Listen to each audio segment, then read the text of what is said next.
Yeah, I'll react to that, sure.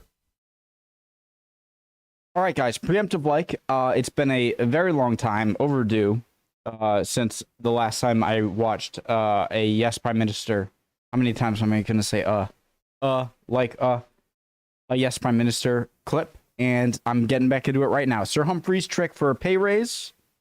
Yes, Prime Minister. My name's Connor. I always forget if I said that. Hello. Let's go. Arnold, it was very painful for me not to be able to support Frank's case. Deeply distressing. But clearly he was going to lose, right?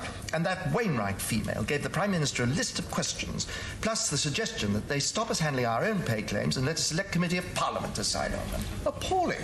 The next thing you'd have is politicians removing civil servants on the grounds of incompetence. The thin end of the wedge. Yes.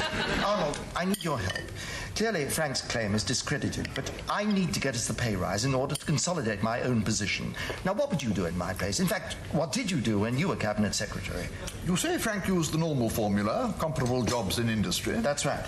And you need 43%. Thereabouts. Well, since virtually all the relevant staff work in London, you should start with a big increase in the London allowance. Allowances count as expenses. They don't count as a rise, so they don't show up in the percentage calculation. London allowance. Then you could introduce a special graduate allowance for those with firsts and upper seconds to aid recruitment. Oxford doesn't give upper seconds. London allowance. Then you could introduce a special graduate allowance for those with firsts and upper seconds to aid recruitment. I hate when I don't get a joke. Oxford doesn't give upper seconds, does it? A second at Oxford counts as an upper second, at least. Then you double the outstanding merit awards. I take it people still get them? Oh, yes, everyone.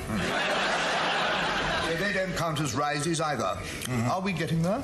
Well, that still gets us down to only about 18%. Since last time? Yeah. Then don't calculate from last time. Calculate from 1973. That was the high point. And don't just take it to this year. Take it up to 2 years' time, the end of this claim period rather than the beginning. Correcting for inflation, that should do it. Well, the percentage increases will... We need a show like this on now. This is gold. A political satire at its finest, because it's not even satire. It's just how it works. That should do it. Well, the percentage increases will sound all right now, but that still leaves a problem. The overall civil service pay bill will still be too high. Oh, that's easy. You must reduce the size of the civil service. What? If the civil service was smaller than last time, a comfortable rise for individuals would be a smaller rise in the total bill. Yes, but real reductions in the size of the service would be the end of civilization. No, my dear Humphrey, all you do is stop calling them civil servants. Take the museums, for instance. If you turn them into independent trusts, then all the staff stop being classified as civil servants. They're still the same people doing the same job and still being paid by government grants, of course. But as it's a grant, it doesn't count in the pay statistics. Unless anyone inquires closely, it'll look like a cutback. But can we set up so many trusts in time? Well, you may not have to do it at all. It only has to be planned for some time in the next 2 years. If it doesn't happen, it won't be your fault. Meanwhile, it means you should be able to get the rise to work out at 6% overall. Oh, thank you, Arnold. That's a great help. Always happy to oblige. Especially with the birthday honours coming up.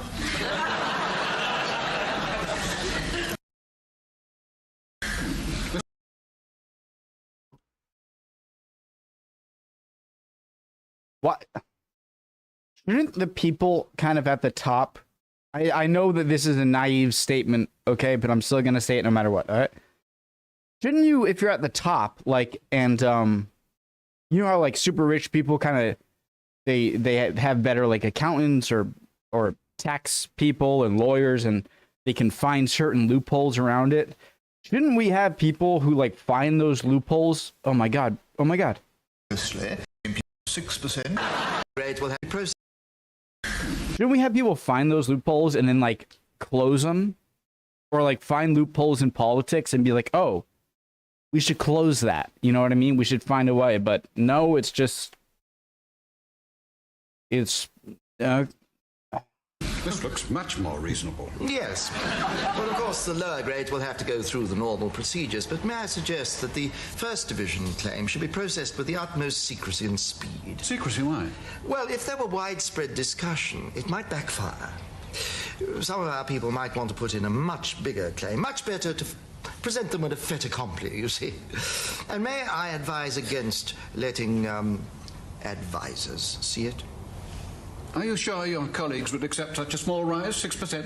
Well, if I had your support and cooperation over the secrecy, yes. It's still got to get through Parliament. Backbenchers always hate civil service pay rises. Oh, how interesting you should say that. I was just about to make a suggestion. A major reform. Yes. Backbenchers? Well, Prime Minister, if MPs' salaries were What's to that? be linked to a grade in the civil service, they wouldn't have to keep voting themselves pay rises all the time. Every time the civil service got one, they'd get one as well, automatically.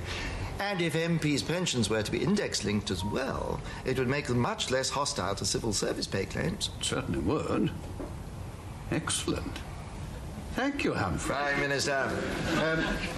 What grade do you think backbenchers ought to be? Oh, I thought senior principals. Isn't that rather low? Well, backbenchers are rather low. To what grade should cabinet ministers be linked? Undersecretaries? And the Prime Minister? Well, at the moment, you earn even less than I do.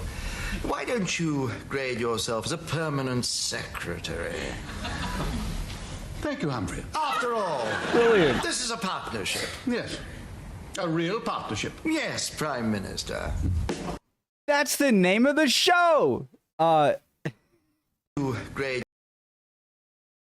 Dang it. Oh yeah, what is it? What is a backbencher? Is that like someone who's in the minority? Backbencher meaning. A member of parliament who does not hold office in the government or opposition and who sits behind the front benches in the House of Commons. A member of parliament who does not hold office in the government or opposition. So why are they there at all? He was cheered by Tory backbenchers. I don't know what that is. I love Yes, Prime Minister. It is so good. And it is needed now more than ever. This kind of comedy, I think, is crucial because it's not even comedy. It's just pointing out the crap in a funny way. Love y'all. Hope you're all doing well. And I'll see you guys next time, all right? Bye, guys.